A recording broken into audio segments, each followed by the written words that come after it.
Strong looks different for each of us, and it's time to put focus on our unique journeys that get us there.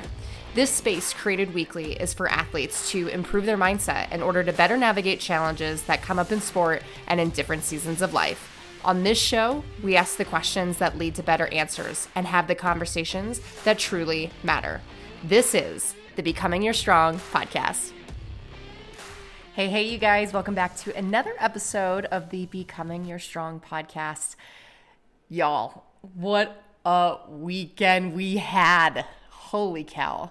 My heart is still so full from the several athletes that came cruising and crushing and fighting through the Deca Strong course at Pursuit this past weekend. I am just so incredibly proud of all of you. I hope so many of you are listening just to hear that part, but it was such an incredible weekend. Yes, I am exhausted. I am so tired. I can barely keep my eyes open, and it's now Monday. The event happened on Saturday, but you know what? Like that, those are the moments that I truly live for. Just so many special things happened.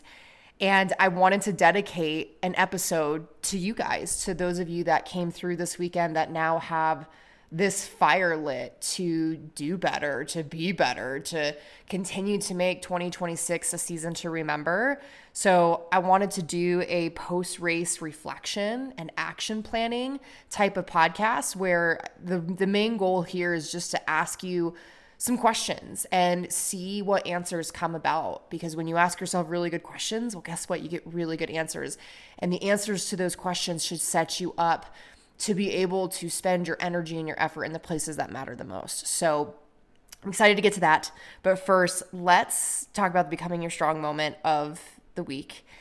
And I of course, definitely want to shout out all of the amazing people that went through the course.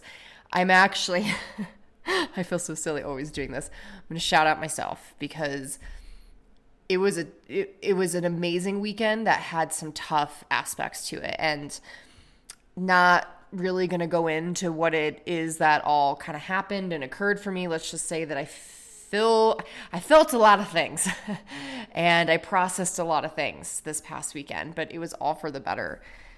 And on Sunday morning, my girlfriend Sam, one of my ladies that I coach through Underdog Fitness, she's just like, hey, I just want to tell you this, like, I mean this in the best way possible, but I absolutely love and adore and just feel so excited to be around this version of Kayla. And that's no offense to the previous version of her from, a year ago, but like this version just feels so positive and like she's shining so bright and like genuinely like she's herself. Like I'm not walking on eggshells while I'm around her. And it's not like I was ungrateful or not excited to be around you, but you can just really tell the 180 difference between who you are now and how you're showing up versus maybe how you showed up under different circumstances a year ago. And that honestly like brought me to tears, especially just again after some things that I had to process this past weekend. And it was exactly what I needed to hear. And just to go back to the episode from last week, if you guys didn't get a chance to hear it, I get raw and very vulnerable in it. And I just talk about some of the things that really broke my heart over the last couple of years. And so it was just such a great way to follow up from that episode. Just something that broke my heart as of recently and having to deal with that this past weekend. And to have people notice that, wow, like, yeah, I know that this hurts and I know that this sucks, but like you were so much better for it. It meant the world. So all of that to say, not just like kudos to me, but for those of you again that maybe listened to last week's episode that are going through hard times, continue the path, continue onward, because you might not feel like you're noticeably going anywhere, but it's going to one day hit you just how far you came. And someone or something is going to notify you. The universe is so good at bringing those things into your life. And those things are going to bring you the best happy tears ever and make you be like, fuck yeah, I am stronger. I am better. And this is exactly where I'm supposed to be. It's not where I imagined I was going to be, but as long as I trust the process, continue to show up for myself and show up in the way that I genuinely feel like is authentic to me, I'm going to end up with the right people around me, with doing the right things. Like it's going to fall into place. You have to have the trust in the process and the trust to show up 100% yourself. So I just wanted to shout that out. Thank you, Sam, for the wonderful just note and for saying that. That truly meant the world to me. So, all right, let's go ahead and jump into post-race reflections and action plan. So not like a ton of structure here within this. I really just want to open this up for dialogue, as if, like, let's say that I'm coaching you. This is the conversation I would have with you post-race on the phone, in person, just to really pick apart and bring out the things to light that need to be brought out to light, so that you can utilize those things and find ways to move the needle forward. So I think when we do these post-race reflections, it's really easy to just immediately jump into, well, this is how the race went, or this is what sucked, and la, la, la, la. I do it too, so don't get me wrong, but I want to take a little bit of a different approach to this. And I want to actually look all the way even before the race. Maybe you put in a 6-week block, an 8-week block, 12, 16, I don't know what kind of training block you put in. But let's look at everything that happened before that point. When you decided, hey, I'm signing up, I'm doing this race, and I'm going to put in a training block toward this. Like, let's start with reflections there, because I think there's a lot of powerful things to be gained in the preparation piece. So if we look at the training block, what were your thoughts on it? Like, how did you genuinely feel through it? Were you sick through most of it because you put in too much intensity? Were you loving it because it felt like the perfect moderation of intensity versus easy days, and you actually enjoyed the movement that you were doing? Like, just think through all those different things. Were there certain sessions where you were like, whoa, those were massive confidence builders, or, oh shit, I hated that session, but it was really good for me. Like, whatever the case is, let's take a look at the training block. I remember when I did, this was when I put in a really intentional, specific focus for my Deca Strong race. It was it June or August of last year? I can't remember which one it was. But I was like, okay, this is it. Like, I'm making it into the elite race. And I think I had put up like a 13, I think it was a 13 for the strong. But I was like, I got to get closer to like the early 13s, because that's not going to keep me safe. Granted, it did. I would have been totally safe, but I wasn't willing to falter on that or chance that. And so I hit a 1250 after this training block. And so I looked through, okay, what were the things that I changed up, that I did different? Maybe what were even the fundamentals that I got back to that maybe I drifted away from, or I started to neglect, that I really do feel like that pushed the needle. Take a moment to just pause and think about those things of what really worked in your training block. Or maybe you're even thinking, I didn't do a training block, or I had no intention to my workouts. I had no intention to my weeks. I didn't really fully think about how certain workouts would impact one another and how it would make me feel. There's a lot of things that could have happened. So take the time to actually think about what worked, what didn't work, what should travel with you into this next training block versus what can just happily stay and say, we tried. It doesn't need to make it any further. Now let's fast forward to the actual day, or I guess let's just even say like the week of the race, right? How was your stress management? How was your taper? How was your preparation overall that week? Did you give yourself the chance to actually recharge the batteries? Did you do certain things that made your body feel really good? What worked in that capacity? And also, what do you think? I made that mistake here. Probably wouldn't do that again. I'll share this with you. This is really funny. And what's even funnier about this, you guys, is I had just gotten done like pouring my heart out over the microphone to you guys about the training no-nos and VO2 max, just understanding it a little bit better. And later that night, I went to teach my class, and it was one gal. And usually kind of the way that we ride through this is, hey, if there's one person, try and do the class with them. Well, this is the same week as Hyrox Phoenix. And I got a lot of volume coming up, and I got to really make sure that the batteries are recharged. So I was like, hey, I can't do any of the loaded stuff with you, but I can do like, some body weight stuff, keep it functional, blah, blah, blah. Well, we get to the finisher, and it's a death by EMOM, where you add so many reps to that, every single round. And I was like, okay, well, you're doing thrusters. I'm not going to do that. I'll just do wall balls. Like, that's a perfect way just to continue to keep it low intensity, prime the system, like just not go too crazy. Well, I got too into it. And by the end of it, I calculated that I did over 200 wall balls in a 15-minute period. Guys, it hurt to walk the next day. And this is Tuesday, and I race on freaking Thursday. And I'm like, Kayla, you know better. Yes, you were enjoying your life and you were having so much fun and you were being a good coach, but why did you do that, right? Like those moments. Maybe we should learn from that and not do those moments again, okay? So none of that. Okay, how was your sleep? Could you have gotten better sleep? Were you up on your screen, on your phone, on your TV, on your computer, right? Like doing things late at night. Like how overall was your recovery during that week? Things like that. Take a second to look through all that stuff. Now let's look at the actual day of the event. How was your warm-up? What did your nutrition look like? What did your hydration look like? If you do not know the answer to these questions, it's probably because you didn't have a plan. And oh my gosh, you guys, if you can have a plan, I promise you, your day, your race experience is going to massively change, okay? I would even just throw this in there as well too, is if you don't have an actual race strategy going into your race, guys, that is a part of your preparation. That is a massive part of your preparation. When I prepare my athletes in the weeks leading up to it, they are dialing in their race paces. They know exactly what numbers they should be seeing or hitting. They're practicing certain parts of the station certain parts of the races where, okay, this is a sticking point. Let's figure out this data now based off of how we're feeling right now so that we're not questioning the day of. We know exactly what we're looking for when we execute the race. And the only goal is to execute and not think about our guesswork on anything else, okay? Did you have that this time? If not, guess what? You just hit the lottery, my friend. I'm telling you, these things are going to change the game for you so big, okay? So that's post-race reflection for preparation. How did we do in all those different things?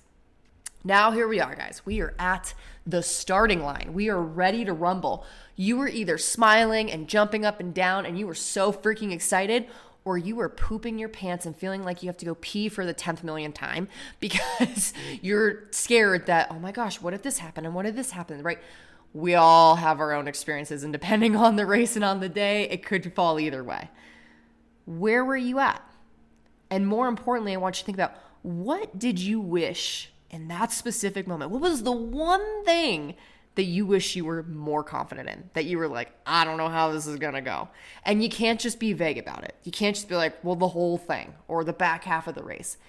Think about, I'm actually really nervous about if I can hit my row pace and not fall over on the box, right? Like that's very specific, and that's also incredibly valid. Still something to this day that I make sure that I don't do. In fact, it probably holds me back a little bit that I'm really good at the row erg. I probably could go faster, but I am freaking mortified of blowing up my legs and then not being able to have legs for the last parts of the race, right? So you have to think about those things of like, okay, what's the one thing that was like constantly going through my mind? There might have been a million, but what's the one that was really hitting? Take that answer and write that down somewhere because we're going to utilize that later, okay? So there's your start line. Here we are. We did the race. We had a great time. We had a very okay time. We had a terrible time. We had a time. We lived through it, okay? We are now post-race, sitting there at the finish line, downloading with our friends and family on what the hell happened. Everyone's going to be like, how was it? Are you proud of yourself? There's a lot of different answers that can come from that. I want to ask you, now that we've had a couple days to recover from this, how did you shock yourself? How did you shock yourself? Like, what were you like, whoa, I didn't know that I could do that. Or whoa, I was really surprised about that. What was that moment? Take that, write that down. Ideally, this is a way of you celebrating yourself, because the first thing that we do is we go to the negative. You might say, well, I was shocked of how hard that tank was, but I was also shocked with how well I managed that tank effort and how well I moved it, right? How can you celebrate yourself in this moment before you start getting to the nitty-gritty of everything that went wrong? Guys, our brains are set up to always look for the danger, to look for the fear, to look for the things that are wrong. Tell that part of it to just hang out for a second. We'll get there. But first, let's look at everything that went right. Because that is what's going to continue to keep us in the race, keep us in the fight. Actually bring joy to the process. Allow us to celebrate.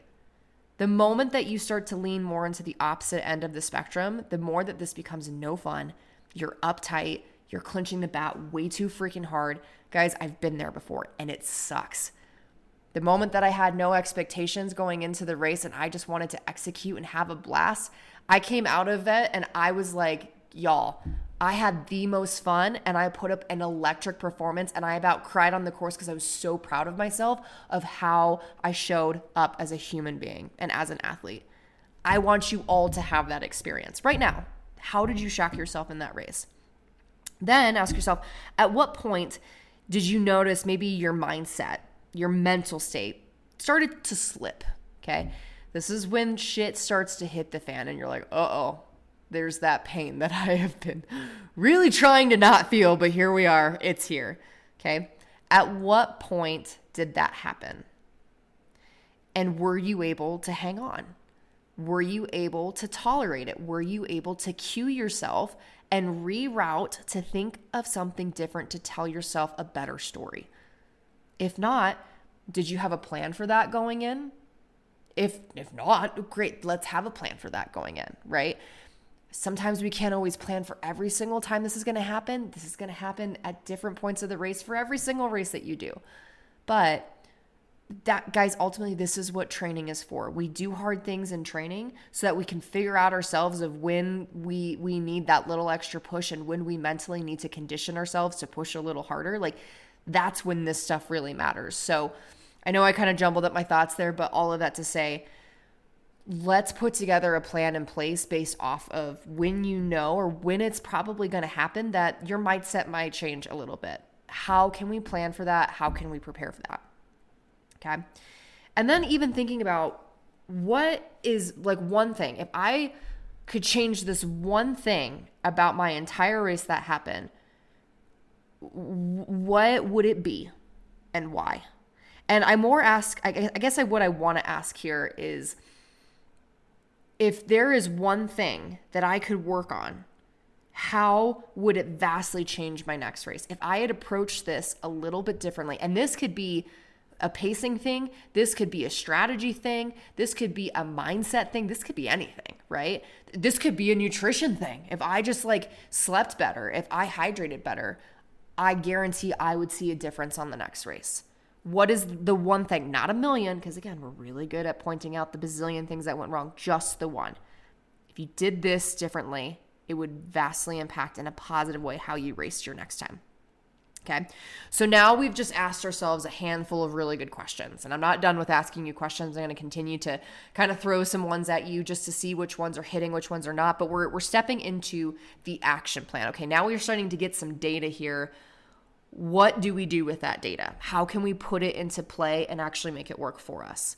So, action planning wise, I want you to think about what is one thing that you've done that has gotten you to this point, right? We just got done celebrating ourselves. We're so proud of ourselves for doing X, Y, Z. What helped you get to that point? It could be anything. It doesn't have to be, like I said, a training thing. It could be I put in more work into my headspace. I maybe reevaluated my strategy. I maybe even reevaluated my expectations going into the race and the goals that I actually had, took pressure off myself. What's the one thing you've done that has gotten you here that you need to be sure to do again? On the flip side of that, what's maybe the one thing that you've neglected to do that would support your next race? I realized when I was building for my Deca Strong last year, I had let go of some certain things. And I was like, you know what? I think I just need to get back to fundamentally doing this. I don't want to try and recreate the process and try and throw in all these fancy moves and do all the things. No.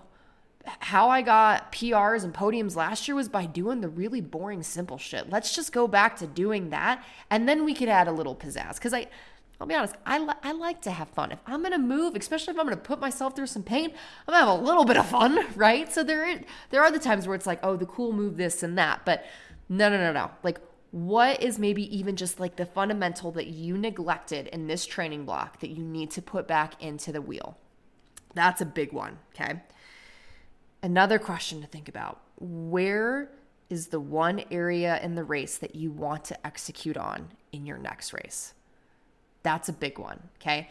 Because it's going to take all of these answers that we have and it's going to start to bring them together, okay? What you might find is that a lot of your answers are the same, that it comes down to this one station or this one sort of grouping of where it happens. For me, it was getting really confident on being able to hit my bike split and come off the bike like a freaking mad woman and cruise through the tank. That was my priority going into Deca Worlds. I've also had priorities where it's like, okay, I need to still keep and manage a good effort on the ski, but I need to do so in a way that's going to push me at the same time. Because if I sit here and have a nap, I'm already way behind in the race and I can't catch people, okay? So I need to figure out how to increase my ski efforts, use the farmer's carry to manage, and then really perform at where I'm good at performing, okay? So things like that. Where is the one area in the race that you want to execute for your next race? And that is where you're going to start building your plan around, okay? If this is the big opportunity right here, okay, well, what are the most important parts of that? How can I break that down? You already have the answers to the test, right? Because I just asked you a lot of these questions of like where your doubts were. If you were to implement this again, how would things change? Take those answers and put them towards this when you break things down, okay?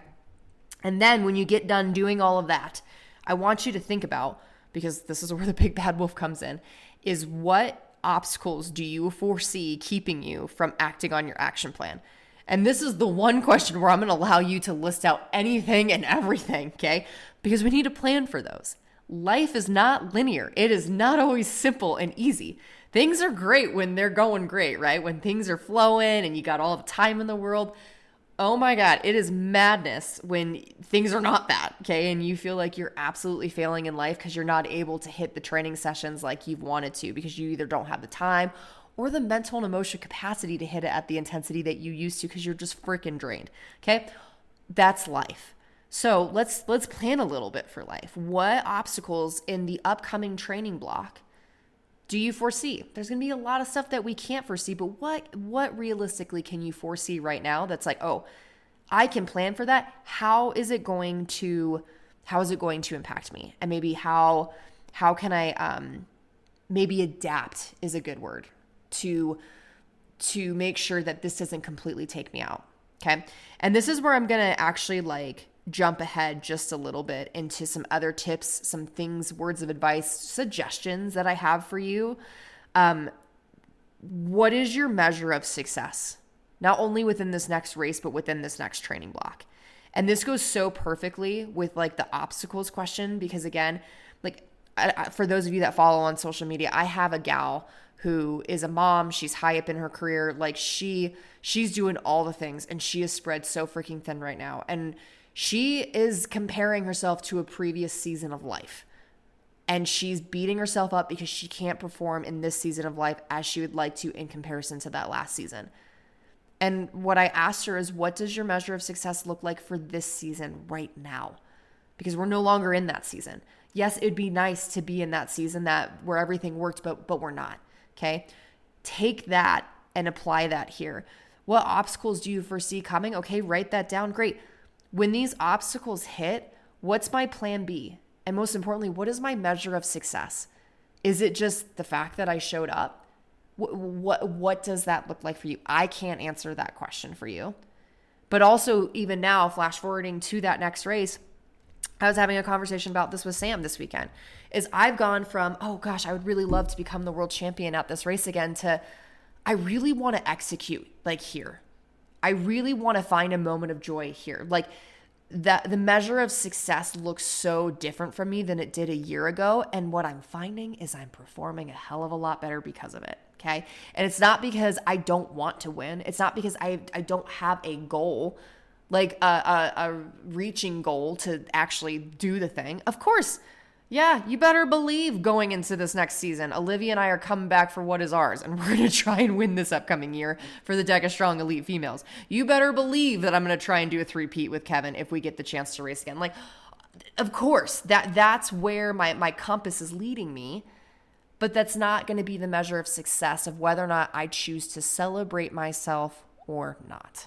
And that's the biggest differentiator here is you're allowed to have the goals, but start with the measure of success that is going to allow for you to actually celebrate how you're moving the needle every single day. Okay. Other things to think about. And the reason why I put the questions the way that I put these questions by saying the one thing is we can't accomplish all the things. So when it comes to building your training plan, you have to remember, you can't accomplish everything at once. I would love to get better at all 10 zones and run 15 million seconds faster. That I know that makes no sense, but you get what I'm saying. Like, I would love to do all the things in my next upcoming races, but I can't. I can't do it. Okay. So what is the one thing that you could really dial it in on that when you get to the end for your next post-race reflection, you could say, okay, now I have something to genuinely look at. What worked? What didn't work? Makes it kind of fun. Also makes it a lot easier to gather some data, okay? This is all just data collection here. Other things to look at, take a look at your total training volume. Please, dear God, take a look at your total training volume. Some things to look at here. Are your hours spent training drastically higher than they were than the last training block per week? Well, we should probably not do that. Okay. I don't have the magic number for you because everyone's going to look different. But if you're going from training 5 hours a week to training 10 hours a week, you better believe that you are going to enter into burnout, overtraining, injure yourself zone very quickly. So it's fine to increase your volume, but we need to do it in bits and pieces, not in massive leaps. Okay. Take a look at whether or not what you planned out from yourself in a weekly volume perspective, is that actually going to mesh with your current season of life. If it doesn't, right, based off of the obstacles that we foresee, you're setting yourself up for frustration and guilt and ultimately not enjoying the process, which is the opposite of success. Okay. The last thing that I'll say here, especially when it comes to training volume, is please look at your intensity. If you find that you are doing more than 20% of your time in super intense workouts, God forbid, please don't. Okay. That 80-20 rule is the golden standard for a reason. Now, if it's not exactly 20% and maybe it's closer to 30 because you're in a build phase and you need to put a little bit more effort into some of those zone 4, zone 5 sessions, I get it, okay? That number isn't like it always has to stay that way, but I'm going to have to take a wild guess that majority of you listen to this podcast and are listening to this because you need guidance, okay? If you're in that space, you're probably in where that 80 to 20% rule makes the most sense. So follow it the best that you can. And if you are listening to all this thinking, I kind of followed, but I have no idea where I'm going next, please reach out to me. I'm here to help. You can go down into the show notes and you can schedule a call with me, okay? Fill out the interest form. That's what I'm here to do. That's what I love to do, okay? I'm here for you guys. I am here to help you because I have been in your shoes where I had no idea what I was doing and I was going way too hard and doing all the wrong things while going way too hard. And I got nowhere with it. Okay. So just take it from me. I've been there. I've done that. I've done the research. And not only have I been able to continue to see success, I've helped other people see success. So let yourself be one of those people rather than scratching your head wondering when it's going to be your time. Alrighty, you guys, that is all from me. Thank you so much for showing up for yourselves today. I hope that truly was helpful. Again, reach out with any questions and I'll see you guys next week on another episode. See you then.